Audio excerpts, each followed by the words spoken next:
behavior. Why you keep getting in your own way? Have you ever set a goal, felt genuinely excited about it, and then, somehow, never followed through? You told yourself you were too busy, too tired, not ready yet. But what if the real reason had nothing to do with time or energy? What if the obstacle was you? This is called self-sabotage. And it is far more common than most people realize. The interesting thing is that self-sabotage rarely feels like self-destructs. It feels like logic. It feels like caution. Sometimes it even feels like self-protection. And that is exactly what makes it so difficult to recognize. So where does it come from? To understand self-sabotage, we need to go back often further than we expect. Most of our beliefs about ourselves were formed before we were even old enough to question them. As children, we absorbed messages from the people around us, from parents, teachers, siblings. Sometimes those messages were spoken out loud. Often, they were not. Maybe you were told that wanting too much was selfish. Maybe success in your family was always followed by loss.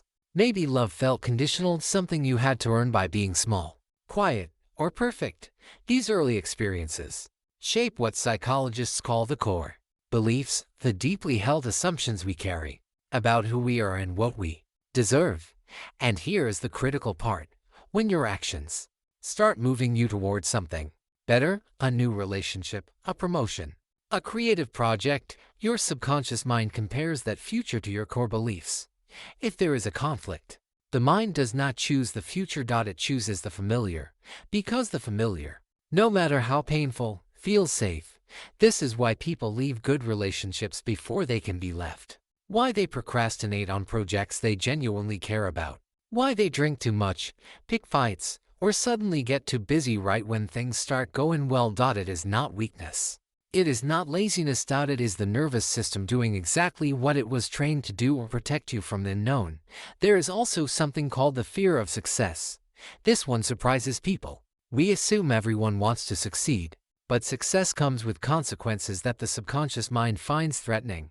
More responsibility, higher expectations, the possibility of being seen, really seen and judged. For someone who grew up believing they were not enough, success can feel more dangerous than failure. Failure, at least, is familiar territory. Another pattern worth recognizing is the inner critic. Most people have an internal voice that comments on everything they do.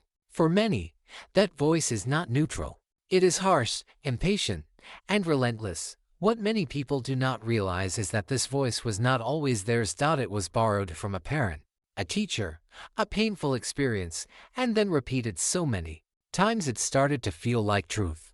When the inner critic says you are going to fail anyway, or who do you think you are? It is not predicting the future. It is replaying the past. So what can you actually do about this? The first step is awareness.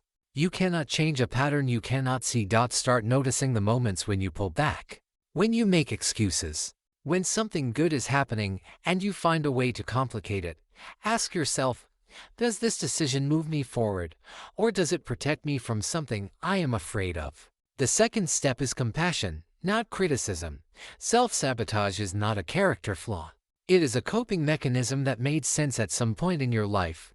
Treating yourself with the same understanding you would offer a friend is not weakness.